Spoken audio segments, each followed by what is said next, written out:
구약성경 81면이 있습니다.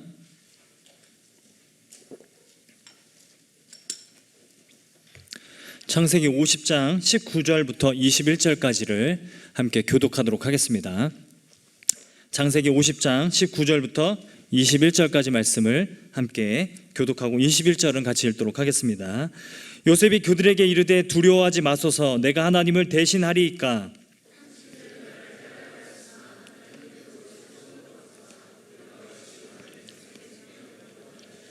함께 읽겠습니다. 당신들은 두려워하지 마소서, 내가 당신들과 당신들의 자녀를 기르리이다 하고 그들을 간곡한 말로 위로하였더라. 아멘. 우리 말씀을 듣기에 앞서서 우리 옆에 있는 지체들하고 앞뒤에 있는 지체들하고 이렇게 인사하고 말씀을 듣도록 하겠습니다. 여러분, 웃는 얼굴로 바라보시면서 올 한 해 수고 많았다 이렇게 인사해 주시죠. 네, 사랑이 안 느껴지는 것 같은데 다시 한번 인사해 보겠습니다. 이번에는 나는 그냥 네가 미워 이렇게 인사하도록 하겠습니다. 네, 자 시작. 네.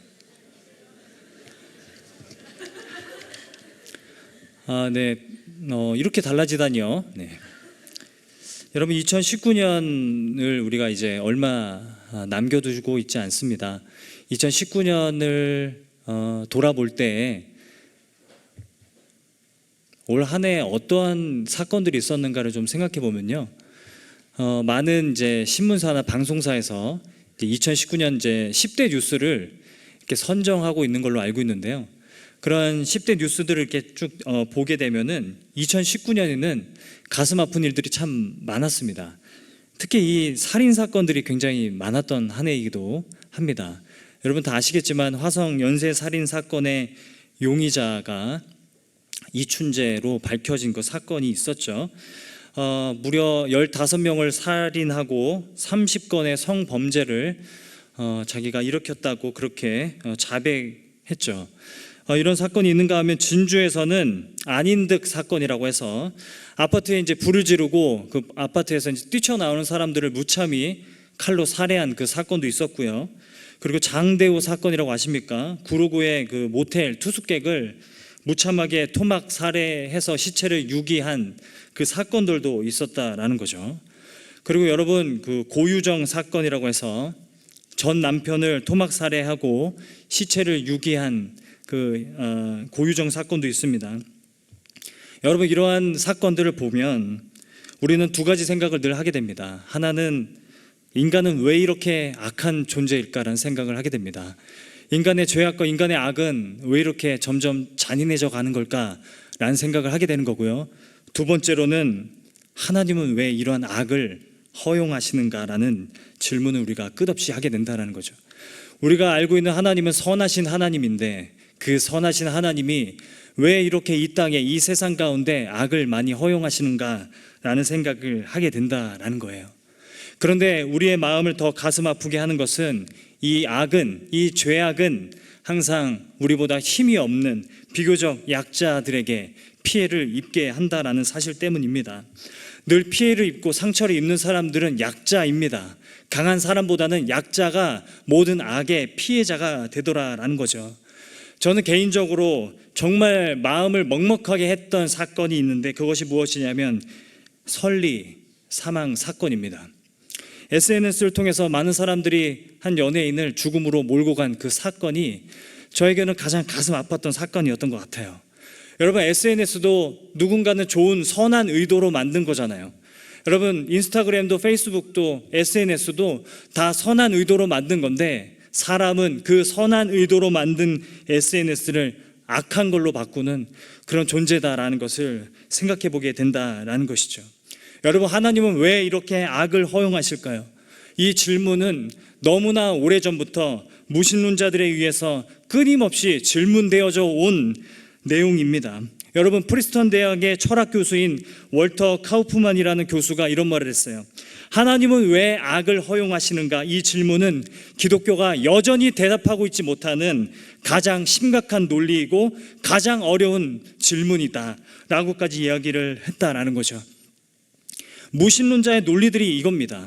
여러분, 에피쿠로스 학파가 이야기했다고 해서 에피쿠로스 논증이라고 부르는데요, 무신론자들이 하나님을 향해서 또 기독교를 향해서 이야기하는 그 논리는 이렇습니다. 한번 들어보세요. 하나님은 전능하시고 선하시죠. 하나님은 악을 충분히 막으실 수 있는 능력이 있으실 겁니다.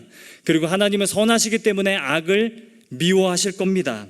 그런데 여전히 우리의 삶에는 악이 존재합니다. 그렇다면 하나님이 존재하지 않거나 하나님은 악한 분임에 틀림이 없다. 이것이 무신론자들의 논리라는 거죠. 더욱이 요즘 나타나고 있는 이 신무신론자들이 있습니다. 여러분, 신무신론자들은 무신론자와 조금 다릅니다. 무신론자는 그냥 하나님이 없다라고 여기는 사람들이라면, 신무신론자들은 하나님이 없을 뿐만 아니라 그런 하나님을 믿는 기독교라는 종교도 없어져 버려야 한다라고 주장하는 사람들이 이 신무신론자들이라는 거죠. 대표적인 사람이 리처드 도킨스입니다. 여러분, 이기적 유전자라는 책을 쓴 이 리처드 도킨스가 한 말이 있어요. 제가 읽어드리겠습니다. 매년 지진과 쓰나미와 전염병으로 수십만 명을 죽게 내버려 두는 하나님은 분명 무능하거나 악한 신인 것이 분명하다. 그러므로 이런 신을 믿는 기독교란 종교는 역사상에서 없어져 버려야 한다 라고까지 이야기를 한다라는 거예요. 여러분, 그리고 사피엔스의 저자인 유발 하라리 교수도 이런 말을 했습니다. 그냥 하나님이 악한 신이라고 말을 해라. 그러면 이 질문에 대해서 답할 수 있다. 아니면 하나님은 악을 막아낼 능력이 없다라고 말을 해라. 그러면 이 질문에 대해서 쉽게 대답할 수 있다라고 그렇게 말하기까지 합니다. 이런 많은 무신론자들, 그리고 많은 기독교를 또 공격해오는 많은 사람들의 이런 공격들이 역사적으로 끊임없이 있었다라는 거죠. 여러분, 여기에 대해서 기독교 변증가들이 변증을 해왔어요. 많은 변증들이 있는데 오늘 그냥 두 가지만 제가 언급을 하고 넘어가겠습니다. 첫 번째는 이렇게 변증을 하는 거예요. 악은 선을 알게 하기 위한 존재다. 악이라는 것은 선을 알 수 있도록 도와주는 그런 존재라고 이야기하는 논리입니다. 여러분, C.S. 루이스라든가 어거스틴이 했던 말이기도 해요. 악은 선의 부재일 뿐이다. 마치 어두움은 빛이 없는 상태, 그리고 차가움은 열이 없는 상태인 것처럼 악이라는 것은 실제가 있는 것이 아니라 그냥 선이 없는 선의 부재가 곧 악이다라고 이렇게 변증하는 것이죠. 그래서 악을 통해서 하나님은 선이 무엇인지를 우리들에게 보여주고자 하신다라고 말합니다. 그런데 여러분, 이런 변증에는 한계가 있습니다. 여러분, 하나님이 악한 분이 아니라는 것은 말할 수 있으나 왜 선의 부재가 생기게 되었는지에 대해서는 설명하지 못하기 때문이죠. 두 번째는 이런 변증입니다. 악은 인간의 자유의지의 결과이다. 인간의 자유의지의 산물이다라는 식의 변증이에요. 엘빈 플랜팅가라는 사람이 이런 말을 했습니다. 하나님이 인간에게 자유의지를 허락해 주셨기 때문에 하나님은 악을 허용하실 수밖에 없다라는 거예요. 만일 인간이 무조건 선만 행하고 악을 선택할 수가 없다면 그건 진정한 자유의지가 아니기 때문에 하나님은 어쩔 수 없이 인간에게 자유의지를 허락하셨기 때문에 하나님은 어쩔 수 없이 악을 허용할 수밖에 없다라고 이야기한다라는 겁니다. 근데 여러분, 이러한 논리도요, 한계가 있어요. 어쨌든 악은 인간이 만들어낸 것이 아니니 우리가 하나님에게 책임을 물을 자격이 없다라고 너무 매정하게 이야기하는 것 같아 보이기 때문입니다. 여러분, 이런 설명을 다 들으면 이해는 됩니다. 머릿속으로는 많이 들었던 얘기니까 이해는 됩니다. 하지만 뭔가 석연치 않아요. 답답합니다. 왜 그럴까요? 왜 이해는 되는데 왜 뭔가 석연치 않을까요? 이런 상황과 같아서라고 생각을 합니다. 아이를 키우면요, 집안에서 이제 위험한 상황들을 많이 목격하게 되는데, 저희 집에는 이제 3살짜리 막내 아이가 있어요. 근데 막내 아이가 요즘 전기 히터에 자꾸 손을 대려고 해요. 그게 막 뜨겁게 막 데펴져 있는 그 전기 히터에 막 손을 대려고 하고, 막 얼굴을 대려고 하고, 엉덩이를 이렇게 대려고 합니다. 그리고 한 번은 이제 드라이기가 이제 이렇게 콘센트에 꽂아져 있었나 봐요. 그 드라이기를 킨 상태로 변기에 넣으려고 하는 걸 제가 목격한 적도 있습니다. 여러분, 만약 이런 상황이라고 생각을 해보세요. 제가 아이를 말리지 않는다고 생각을 해봅시다. 저는 제 아이의 자유의지를 인정해주기 위해서 그냥 악을, 그런 잘못을 그냥 허용하고 있다고 생각해 봅시다. 아니면 그렇게 손을 대고 했어도 그건 내 아이가 잘못한 것이니 나에게는 책임이 없다라고 말을 한다고 생각해 보세요. 여러분, 그런 아버지가 이 세상에 어디 있겠냐라는 거예요. 그런데 이러한 논증, 이러한 변증들이 마치 하나님을 이러한 아버지인 것처럼 설명하고 있기 때문에 우리는 마음이 불편한 겁니다. 여러분, 게다가 성경은 하나님은 우리의 아픔을 공감하시는 하나님이라고 하지 않습니까? 우리의 고통을 공감하시는 하나님이라고 얘기하잖아요. 여러분, 하나님도 아프실 텐데 왜 하나님은 굳이 자신이 아파가면서까지 우리의 삶에 고통을 허락하시는 걸까요? 이게 더 이해가 안 된다라는 거예요. 하나님도 우리가 아프면 하나님도 아프실 거 아니에요. 그런데 하나님은 왜 굳이 우리의 삶에 그 고통을 허용하시고 이 세상의 악을 허용하셔서 본인도 왜 고통을 받으시는가라는 질문을 하게 된다라는 겁니다. 이러한 고민은요, 우리의 삶 속에서 수백 번 우리가 고민할 수 있는 충분한 고민이 된다라는 거죠.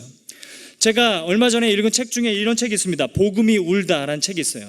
그 레디컬의 저자인 그 데이비드 플랫이 쓴 책입니다.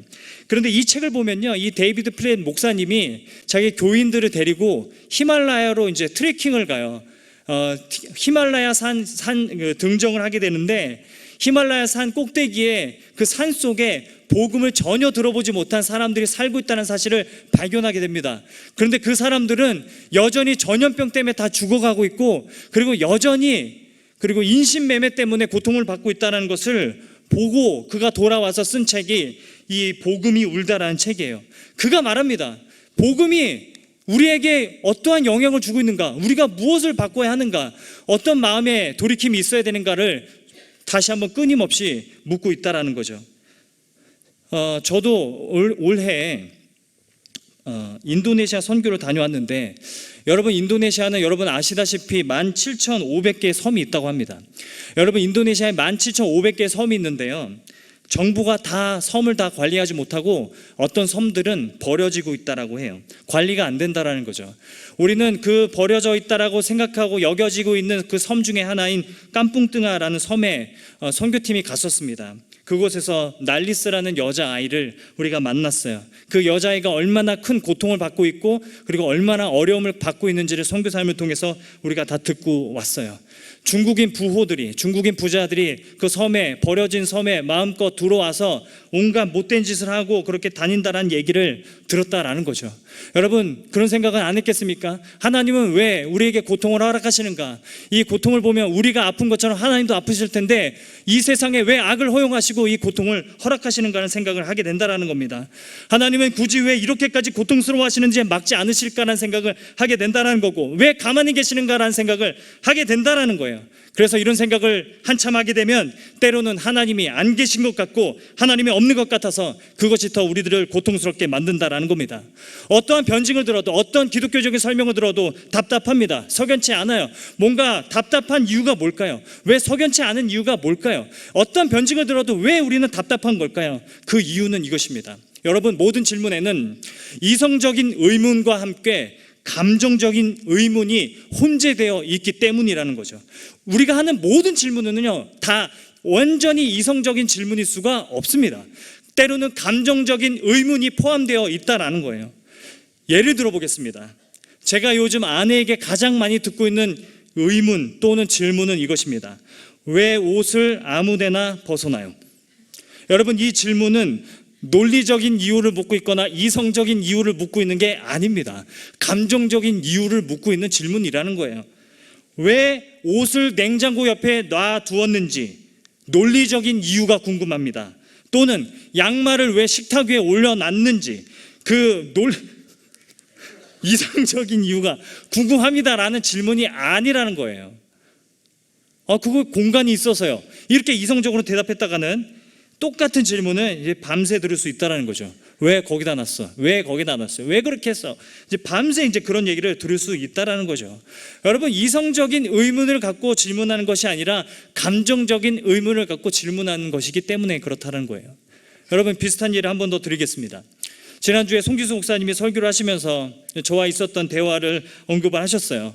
여러분, 요즘 리더가 없어서 어떡하지? 라는 얘기를 송지수 목사님에게 여러 번 수차례 했습니다. 리더가 없는데 어떡하지? 리더가 왜 잘 안 세워지지? 어떡하죠? 송지수 목사님이 대답하기로 그냥 가야죠. 어쩔 수 없죠. 라고 얘기하고 리더를 빌려드릴까요? 막 이렇게까지 얘기를 했어요. 여러분, 저는 논리적인 의문을 얘기하고 있는 게 아닙니다. 저는 감정적인 이유를 묻고 있는 거예요. 그래서 저는 한 100번 더 질문을 해보려고 한다라는 거죠. 여러분, 사역을 하면서 저는 하나님이 계신다면 왜 이 땅에 고통이 있을 수밖에 없냐라는 질문을 수도 없이 들어왔습니다. 수많은 질문들을 들어왔는데 한 가지 이상한 점이 있다는 것을 발견하게 되었어요.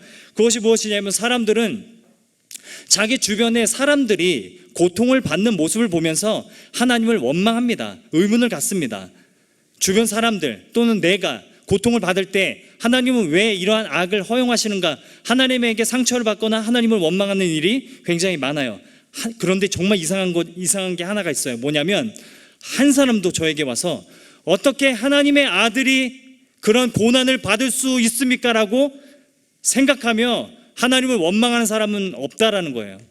하나님이 왜 고통을 받아야 되느냐라고 생각하면서 어떻게 이런 하나님이 있을 수 있냐라고 원망하거나 따지는 사람은 한 명도 없었다는 겁니다. 여러분, 이걸 보면은 우리는 무엇을 알 수 있는가? 하나님은 왜 악을 허용하시는가에 대한 질문에서 사람들은 이성적인 의문보다 감정적인 의문을 더 많이 갖고 있다라는 거예요. 여러분, 그러니까 쉽게 얘기하면 사람들은요, 악을 허용하시는 하나님이 못마땅한 거예요. 나의 삶에 고통을 허용하시는 하나님이 미운 겁니다. 분명히 미운 겁니다. 그냥 그런 하나님을 인정하고 싶지 않은 거예요. 무신론자들은 반드시 악이 없는 상태여야만 하나님이 선한 목적을 이룰 수 있다고만 생각을 하는 것 같은데, 여러분, 정말 반대로 생각해서 하나님이 정말 전지전능하시고 정말 선하시다면 때로는 악을 선으로 바꿔가면서까지 충분히 선을 만들어내실 수 있는 분이라는 것을 생각하지 못하는 것 같습니다. 여러분, 우리가 하나님은 왜 악을 허용하시는가에 대한 이 질문에 대해서 충분하게 대답을 할 수 없지만, 적어도 성경이 어떤 논리로 이야기하는가는 우리가 이해할 필요가 있습니다. 그래서 오늘 편 창세기 50장은요, 그 질문에 대해서 답을 우리들에게 주고 마친다고 저는 생각합니다. 우리 20절 말씀을 한 번 더 읽어보도록 하겠습니다. 20절 말씀입니다. 요셉의 대답인데요, 한번 같이 한번 읽어보도록 하겠습니다. 시작.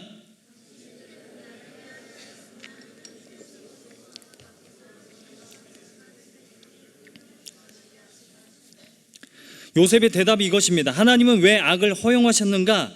여기에 대한 질문에 대한 대답을 우리가 이 요셉의 대답에서 어렴풋이 찾을 수가 있는데요, 요셉은 대답하는 겁니다. 당신들은 내게 악을 행하였으나 하나님은 선으로 바꾸셨다. 왜냐하면 모든 사람을 구원하기 위해서다. 여러분, 이 대답은요, 요약하면 이렇습니다. 하나님이 악을 허용하시는 이유는 그렇게 해서라도 뭔가 반드시 이루고 싶은 목적이 있기 때문이라는 겁니다. 여러분, 하나님이 악을 허용하신다는 말은 다른 말로 하면 무언가 목적을 이루기 위해서 지금 엄청난 대가를 치르고 있다는 말입니다. 뭔가 엄청난 대가를 지불하고 계시다는 말의 의미라는 거죠. 여러분, 하나님이 악을 허용하신다는 말의 의미를 제가 제 논리대로 한번 설명을 좀 드려보겠습니다.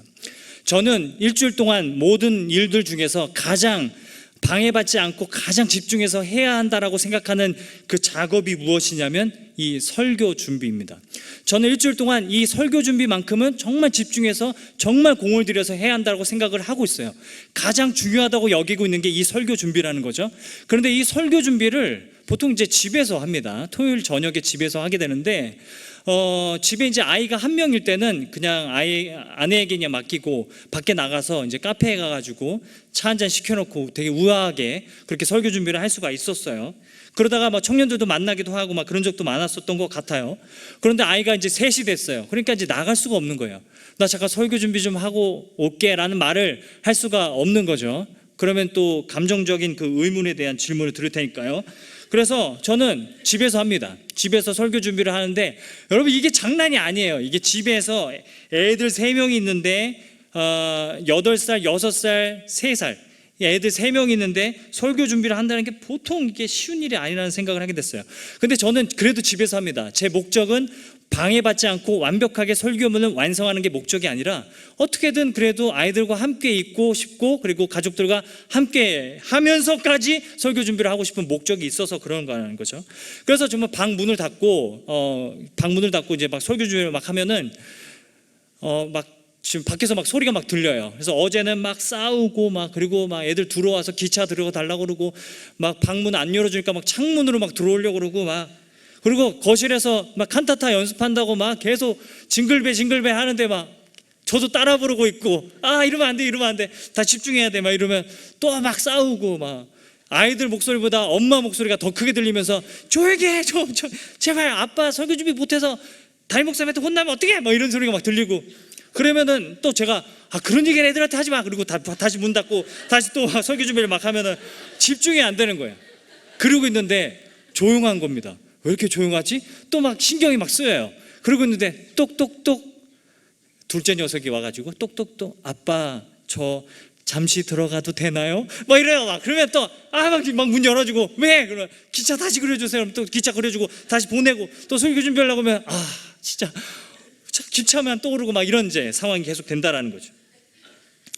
그리고 막 애들하고 엄마하고 막 싸우다가 뭐 집 나갈 거야 막 이러고, 막 집 문이, 현관문이 닫히는 소리도 들리고 그러면은 진짜 막 방해가 된다라는 거예요. 그런데 저는 그래도 자신이 있는 거예요. 자신감이 있는 거예요. 이렇게 방해를 받아도 난 설교문을 완성할 수 있다라는 자신감이 그래도 조금 있는 겁니다. 여러분, 하나님도 이러하다라는 거예요. 하나님도 자신만만하십니다. 하나님도 마찬가지라는 거예요. 악을 허용하면서까지 이루고 싶은 목적이 있으신데, 악을 허용하면서까지, 어떤 대가를 치르면서까지 하나님은 이 목적을 반드시 이룰 수 있는 자신이 있기 때문에 이렇게 하시는 겁니다. 여러분, 하나님이 과연 갖고 계시는 목적이 무엇일까요? 하나님이 반드시 악을 허용하면서까지 이 땅 가운데 이루고자 하는 목적이 무엇일까요? 그것을 설명해 주는 게 요한계시록입니다. 우리 요한계시록으로 한번 넘어가 보도록 하겠습니다. 신약 맨 뒤에를 펴시면 됩니다. 신약 맨 뒤에, 신약 성경 421면 요한계시록 21장을 한번 보도록 하겠습니다. 요한계시록 21장 1절부터 4절까지 말씀을 한번 읽어보도록 하겠습니다. 요한계시록 21장 1절부터 4절까지 말씀을 함께 교독하도록 하겠습니다. 또 내가 새 하늘과 새 땅을 보니 처음 하늘과 처음 땅이 없어졌고 바다도 다시 있지 않더라.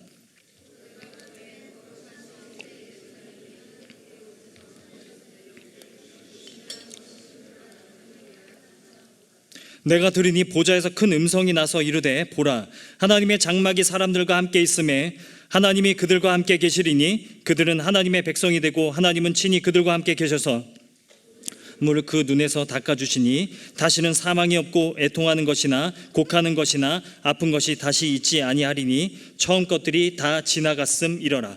여러분 보시면 요한계시록은 완성된 하나님 나라를 새 하늘과 새 땅, 그리고 새 예루살렘이라고 부릅니다. 여러분, 하나님의 목적은 창세기 2장의 에덴 동산으로 돌이키시는 게 목적이 아니고요, 전혀 새로운 새 하늘과 새 땅, 그리고 새 예루살렘을 하나님이 완성시키는 게 목적이 있다라는 거예요. 여러분, 새 하늘과 새 땅은 어떤 나라입니까? 3절과 4절을 보면은 이렇게 설명합니다. 다시는 눈물이 없는 곳이라고 이야기합니다. 여러분, 하나님 나라는 눈물을 한 번도 경험해보지 못한 사람들이 있는 곳이 아니라 눈물을 경험해본 사람들이 있는 곳이라고 표현하고 있다는 거예요. 여러분, 마태복음 5장을 보게 되면요, 예수님께서 산상수훈을 말씀하시면서 이렇게 말씀하십니다. 심령이 가난한 자들은 복이 있다고 말씀하시고, 애통하는 자는 복이 있다고 말씀하시고, 의에 줄이고 목마른 자들은 복이 있다고 말씀하시면서 하나님 나라가 그들의 것임이라고 말씀하십니다. 여러분, 이처럼 하나님 나라는 눈물을 흘려본 적이 없는 사람들이 모여있는 곳이 아니라 수많은 눈물을 흘렸음에도 불구하고 하나님과 함께 이겨낸 사람들이 있는 곳이 하나님 나라라는 거예요. 고통을 한 번도 경험해보지 못한 그런 나라가 아니라 하나님으로 인하여서 고통을 극복해낸 나라, 그리고 악을 전혀 경험해보지 못한 나라가 아니라 악을 경험했으나 오히려 악을 하나님께서 손으로 바꾸셔서 악을 극복하여 더 견고해진 나라, 이것이 하나님께서 이 역사의 끝에 하나님이 완성시키고 계시고 지금 완성시킨 나라라는 것이죠. 그래서 하나님 나라의 백성들은 이 땅의 슬픔과 아픔을 하나님으로 인하여서 이겨낸 자들이라는 겁니다. 여러분, 이걸 보면 어떤 생각이 드십니까? 여러분, 하나님은 이 세상을 창조하신 목적, 우리를 지으신 목적이에요. 그냥 우리가 아무런 고통도 없이, 아무런 문제도 없이, 아무런 슬픔도 없이 그냥 무결점으로 살아가는 것을 원치 않으신다라는 거예요. 오히려 어떤 고통도 다 이겨낸 사람들을 만드시는 것이 하나님의 목적이라는 겁니다. 그래서 우리가 예수 그리스도와 함께 죄악들을 이겨가고, 우리가 예수 그리스도와 함께 고난을 이겨가고, 우리가 예수 그리스도와 함께 죽음을 이겨가는 하나님의 자녀로 세워지는 것이 하나님이 악을 허용하면서까지 이 땅에 이루고자 하시는 목적이라는 겁니다. 하나님은 고난 없이 살아가는 평안한 인생보다 고난이 있음에도 불구하고 예수 그리스도 안에서 예수 그리스도와 함께 이겨가는 인생이 더 가치가 있다고 우리들에게 말씀하시는 겁니다. 여러분, 세상을 어떻게 생각하십니까? 여러분, 이 세상을 어떻게 생각하십니까? 여러분, 이 세상이 천국과 같습니까? 지옥과 같습니까? 여러분, 이 세상을 살만하십니까? 여러분, 성경을 보면요, 성경에는 단 한 사람도 이 세상에 행복하다고 말하는 사람이 없어요. 이 세상이 정말 살만하다고 말하는 사람이 없다는 거예요. 이 세상은 소망이 없지만 하나님과 함께 계시니, 하나님이 나와 함께 계시니 그래도 이 세상에 소망이 있습니다라고 고백하는 자들 뿐이라는 겁니다. 여러분, 다 만족하십니까? 여러분, 이 세상의 모든 것이 다 편안합니까? 여러분, 그렇게 하나님 없이도 사는 것이 편안합니까? 그렇다면 여러분은 아직 구원받지 못한 겁니다. 여러분은 아직 하나님을 모르는 겁니다. 여러분은 아직 예수 그리스도를 알지 못하는 겁니다. 여러분은 아직 복음을 알지 못하는 겁니다. 여러분은 스스로 속고 있는 겁니다. 심령이 가난하지 못하다면, 이 세상을 바라보면서 불편함을 느끼지 못한다면, 애통하는 마음이 없다면 여러분은 아직 구원받지 못한 거예요. 하나님을 안다면 우리 주변에 고통받고 있는 사람들 때문에 우리의 마음이 찢어져야 합니다. 더 애통할 수 있어야 합니다. 하나님을 안다면 하나님 없이도 살 수 있다고 말하는 이 세상의 메시지가 불편하게 느껴져야 한다는 거예요. 하나님을 진정 아는 사람이라면 말씀대로 내가 살지 못하고 있고, 내가 전심으로 하나님 앞에 예배하지 못하고 있다는 사실 때문에 애통하고 슬퍼하는 자들이어야 한다는 거예요. 성경이 말하는 하나님은 악을 선으로 바꾸시는 하나님입니다. 하나님은 악을 허용하십니다. 하지만 악에 대해서 오래 참으시죠. 그리고 악을 선으로 바꾸셔서 사람들을 구원해내시는 하나님이라는 겁니다. 요셉의 형제들은요, 요셉을 팔았으나 하나님은 악을 선으로 바꾸셨습니다. 그래서 요셉을 총리로, 구원자로 세우셔서 모든 사람들을 구원하셨다는 것이 창세기 50장의 내용이에요. 사람들은 예수 그리스도를 십자가에 못 박았지만 하나님은 그 예수 그리스도를 모든 사람들을 위한 제물로 삼으셔서 우리 모두를 구원하셨다는 것이 이 성경 전체의 메시지라는 거예요. 무신론자들은 한 가지 모르는 게 있어요. 그것이 무엇이냐면, 하나님은 이 세상에 악을 허용하셨지만 자기 자신에게 가장 큰 악을 허용하셨다는 거예요. 하나님은 이 땅에 고통을 허용하셨는데요, 자기 아들에게는 가장 큰 고통을 허용하셨다고 말하는 것이 이 복음이라는 겁니다. 왜요? 우리를 사랑하사 자기 자신을 버리셔서, 자기 아들을 버리셔서라도 우리를 구원하시려고. 하나님 없이 살아가는 것이 악이요, 하나님 없이 살아가는 것이, 그것이 절망이라는 것을 우리들에게 지금도 이렇게 가르쳐 주고 계신다라는 겁니다. 우리를 사랑하셔서 가장 큰 악과 가장 큰 고통을 자기 자신에게 허용하셨다라는 것이, 그것이 복음입니다. 말씀을 맺도록 하겠습니다. 여러분, 하나님은 악을 허용하십니다. 그런데 그 악을 선으로 바꾸시는 분이 하나님이라는 거예요. 여러분, 자신을 신뢰하지 말고 하나님을 신뢰하십시오. 얼마든지 선한 것도 악으로 바꿔버리는 2019년 한 해도 모든 선한 것들을 다 악으로 바꿔버린 자신을 신뢰하지 마시고, 악조차도 선으로 바꾸시는 그 하나님을 여러분 신뢰하시며 살아가시기를 간절히 소망합니다. 저는 여러분들이 계속 죄를 지을 것을 압니다. 내일도 여러분은 반드시 죄를 지을 것입니다. 내년 한 해도 여러분은 온 힘을 다하여 죄를 지을 겁니다. 여러분, 내년 한 해 온 기쁨을 다하여, 온 힘을 다해서, 온 지혜를 다해서 다 죄를 지을 것입니다. 다른 사람들을 향해서, 하나님을 향해서 악을 행할 것입니다. 여러분, 그런데 기억하십시오.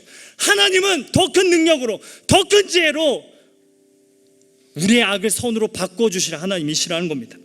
도무지 악한 생각밖에 못하는 우리를 선한 존재로 하나님은 바꾸어내고 계시고 바꾸실 겁니다. 이게 창세기가 말하는 메시지라는 거예요. 여러분, 이런 하나님을 여러분들 의지하며 신뢰하며 살아갈 수 있는 저와 여러분 되기를 간절히 소망합니다. 지난 한 주에 제가 한 청년을 만났어요. 그 청년이 제 앞에 펑펑 울면서 이런 얘기를 해요.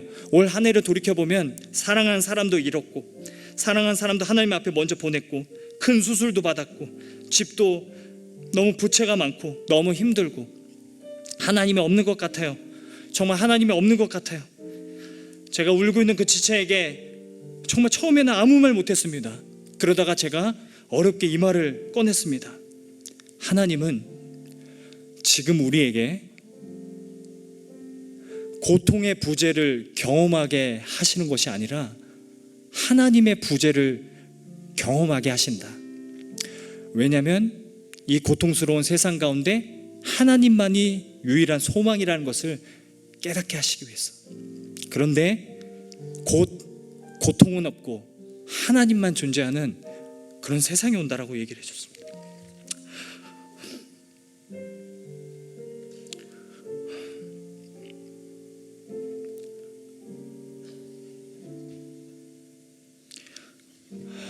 하나님은 우리의 삶에 고통을 허용하십니다.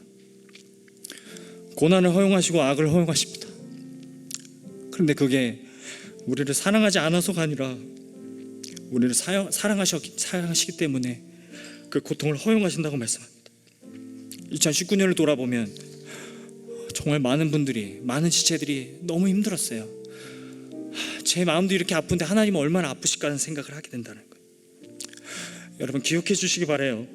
하나님은 악을 오래 참으시고 반드시 심판하실 것입니다. 그리고 상처받은 자들을 회복하시고 이 세상을 완전히 새롭게 하실 그 날이 곧 올 겁니다. 영원하신 하나님이 우리의 인생의 목적이 되시기 때문에 우리의 인생의 목적은 흔들리거나 변하지 않습니다. 영원하신 하나님이 목적이 되시기 때문에 우리가 아무리 힘든 삶을 살아도 우리 인생이 무의미하지 않습니다. 로마서 8장 28절 말씀, 우리가 알거니와 하나님을 사랑하는 자 곧 그의 뜻대로 부르심을 입은 자들에게는 모든 것이 합력하여 선을 이루느니라. 이 사실 기억하며 여러분 모든 것을 합력하여 선을 이루신 하나님을 바라보며 그 하나님 신뢰하며 나아가는 저와 여러분 되기를 간절히 소망합니다. 이 연말 연시 여러분 하나님은 고통을 허용하시지만 우리에게 다른 사람들을 돌볼 수 있는 능력을 주신다는 것을 기억하면서 우리보다 어려운 사람들이 있다는 것을 기억하며 우리 주변을 돌아보며 이 연말 연시를 하나님 안에서 보내는 저와 여러분 되기를 간절히 소망합니다.